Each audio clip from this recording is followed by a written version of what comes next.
La vérité est le patrimoine de l'humanité. La vérité, c'est le trésor perdu du croyant qu'il cherche là où il le trouve.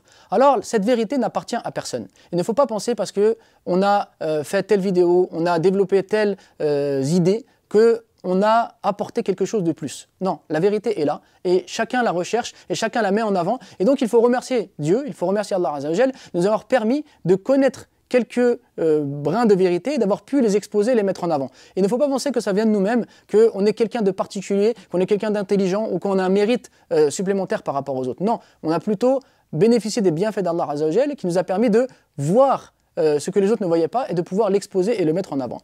Maintenant, il faut réfléchir à quelque chose. Les réseaux sociaux et tous les moyens de communication actuels sont certes intéressants, ils nous permettent de diffuser des informations, mais ils sont extrêmement limités. À ta mort, les vidéos vont vieillir et peut-être qu'elles ne seront plus jamais écoutées, plus jamais consultées. Donc, on va dire, tout ce travail-là va partir avec toi. Alors que l'écrit, alors que le livre, lui, va laisser des traces. Pourquoi est-ce qu'on parle encore aujourd'hui de l'imam al-Tabari? Pourquoi est-ce qu'on parle encore aujourd'hui de Ibn Taymiyyah, de Razali? Bref, pourquoi est-ce qu'on parle de tous ces éminents savants? Parce qu'ils ont laissé des écrits.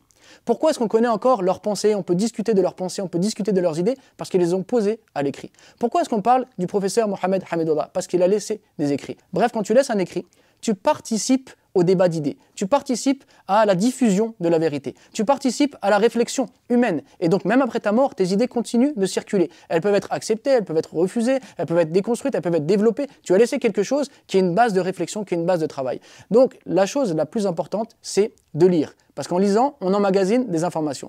Et la digestion de ces informations doit se faire par le biais de l'écriture, car c'est ça qui va laisser des traces, c'est ça qui va influencer les gens par la suite, et c'est en ça que tu participes au débat des idées et que tu t'inscris dans ce patrimoine de l'humanité qui est le monde des idées, le monde de la vérité, qui est donc le monde de la culture.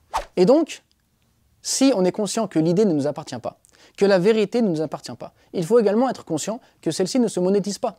Il ne faut pas se dire, tiens, puisque je participe à la diffusion des idées, je dois être rémunéré, je dois être reconnu. Non, la plupart des auteurs qui sont connus aujourd'hui ont pu être combattus durant leur vie. La plupart des auteurs qu'on connaît aujourd'hui n'ont pas eu leur heure de gloire ou leur reconnaissance de leur vivant. Et ça, c'est une sagesse divine. Par exemple, Ben Nabi se plaignait de ne pas justement être reconnu pour les idées qu'il développait. Et après sa mort, ces idées ont été mises en avant. Mais il y a une sagesse dans ça. Peut-être que justement, si nos idées sont reconnues durant notre vie, eh bien, on va être tellement occupé, tellement sollicité qu'on n'aura plus le temps de continuer d'y réfléchir et de développer des idées. Ou bien on peut être touché dans notre ego, pris d'orgueil et penser qu'on est une personne particulière, et donc finalement détruire tout ce travail, c'est-à-dire qu'on est comme une bougie, on va illuminer les autres en fondant nous-mêmes. Donc des fois, il y a une sagesse sur le fait de ne pas gagner d'argent, sur le fait de ne pas être reconnu, parce que ça nous permet justement de toujours nous remettre en question et de toujours chercher à produire, et les idées font leur chemin, influencent les gens, construisent des réflexions, et cela même après notre mort.